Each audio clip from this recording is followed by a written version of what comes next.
Good afternoon and welcome to Turbo Tortoise Tech. If you're new here, my name is Reese, 4Ps from KFC or Wookie XXL. And in this review, I've been having a play around with the 5600X and 5800X. Bullet point of the presentation is Gamer's Delight. Maybe something for streamers as well.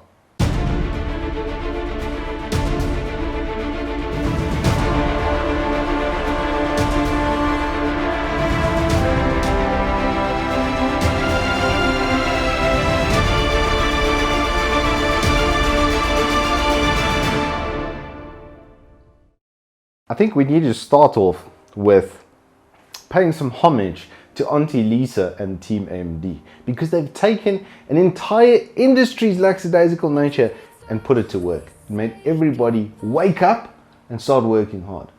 And we just have to thank her for that. It's such a selfless act. Thank you so much for doing that, Auntie Lisa and co.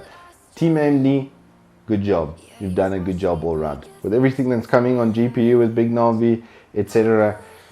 This 5000 series launch is just a precursor to how good things are going to be now that we're back in the AMD era. And this is the first time in pretty much 15 years that they've been actually ahead. And well, let's say at least 12. Because when Core 2 Duo, Core 2 Quad arrived in 2008, it just sort of changed the game. And Ryzen is steadily doing that. Because it took Intel a little while to get that perfected. Only when you got into the first generation and second generation Sandy Bridge R7s was it that much further ahead that it became almost a zero-sum game. You almost couldn't catch up. Well, AMD couldn't catch up, and they haven't basically been competitive for the better part of 7 years. And they were always competitive, sure, even before that, but they were never truly industry leading. Now, with the 5000 series launch, that is all changing. So with the 5600X and 5800X, a couple of things to note before we get into any benchmarks or anything of that manner.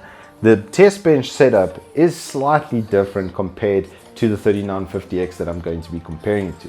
That's on an X470 board, which is about 2% differential going to an X570 board. The RAM on that as well is the original Corsair 3466 kit running at 3200 MHz CL16, and on this bench I'm using 3600 MHz CL22. So it is a little bit slow on the timings, but the increased speed should give it about 1% to 2% worth of headroom ahead of the 3950X as well.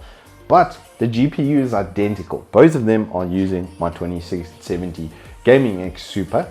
Both systems had 100 MHz on the core and 1100 MHz in the memory. One thing with the open air test bench, it does have a bit of an advantage with cooling, because basically the chamber that it's in is the entire room. It's not just the PC case that it's stuck in, and things like airflow and stuff through the case are normally going to affect your temperatures by at least 5 to 10 degrees depending on your setup. Some of them can be a lot worse than that. My system at the time of testing with the 2070 Super did have very good cooling in it, and I did see about as little as about 3 to 4 degrees increase on the GPU temperatures at that time. So it shouldn't affect overall boost clocks and that sort of stuff too adversely, not to the point that there's going to be a massive difference between scores because of it. All that being noted and said though, you're going to notice that the 5600X and 5800X run away with the show when it comes to single core performance. And something that's extremely pertinent is the FIRESTRIKE benchmark, which I actually have open here behind me.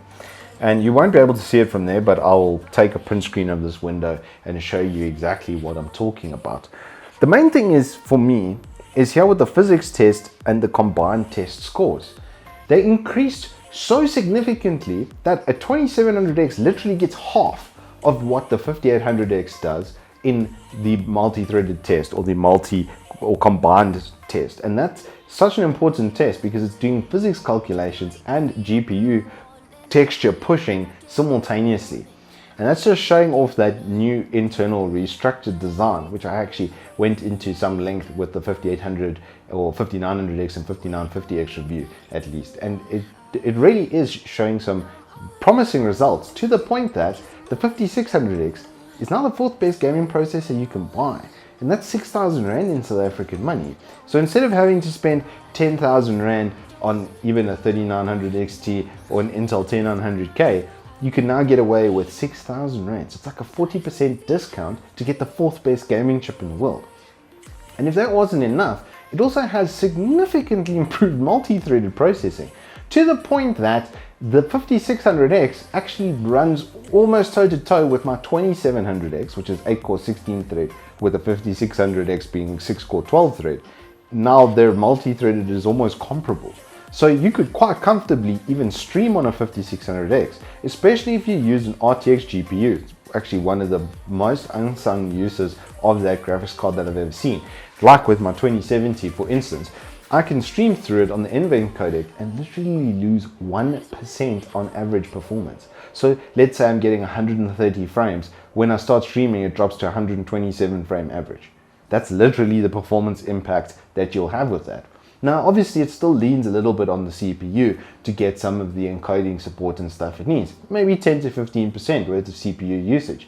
But if your CPU is really fast, like the 5600X, and you're gaining frame rate anyway, to stream on a 5600X with RTX will be better than anything I could do with the 2700X because of that single core performance, because of these scores in these combined tests.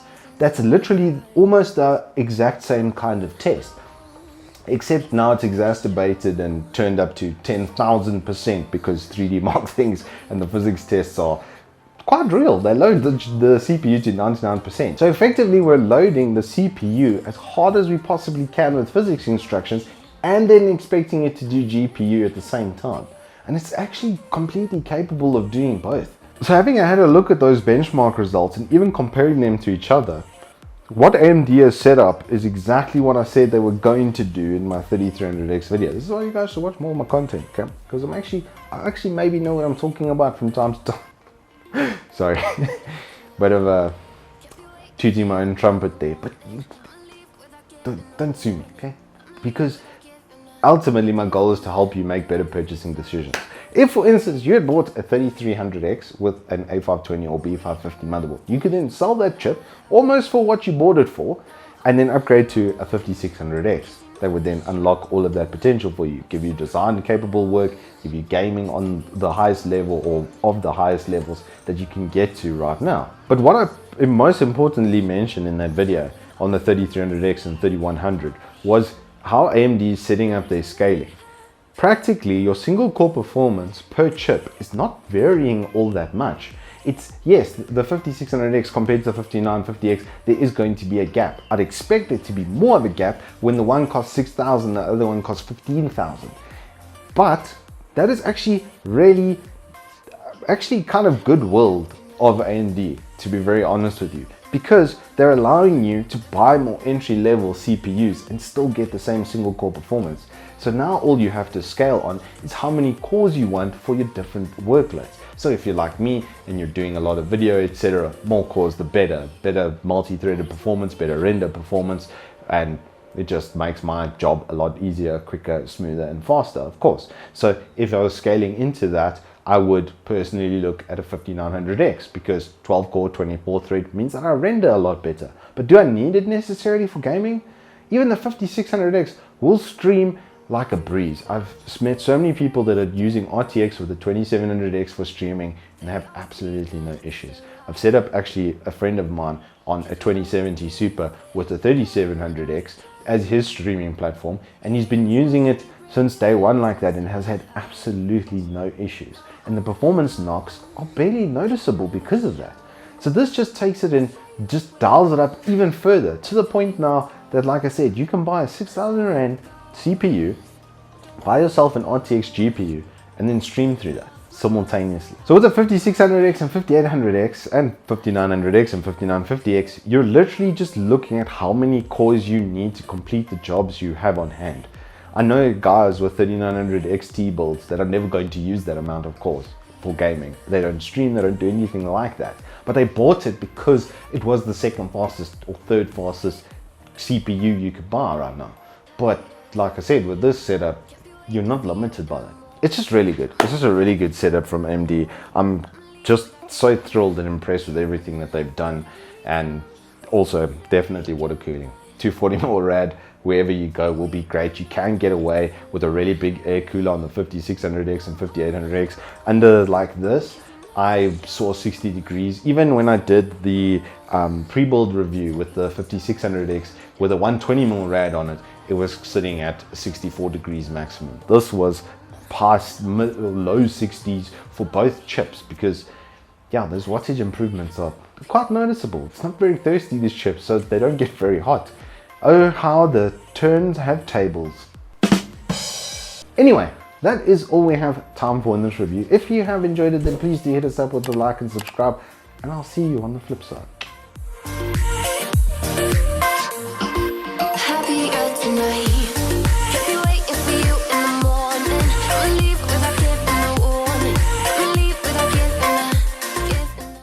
Tooting my own trumpet there, but you don't sue me, okay?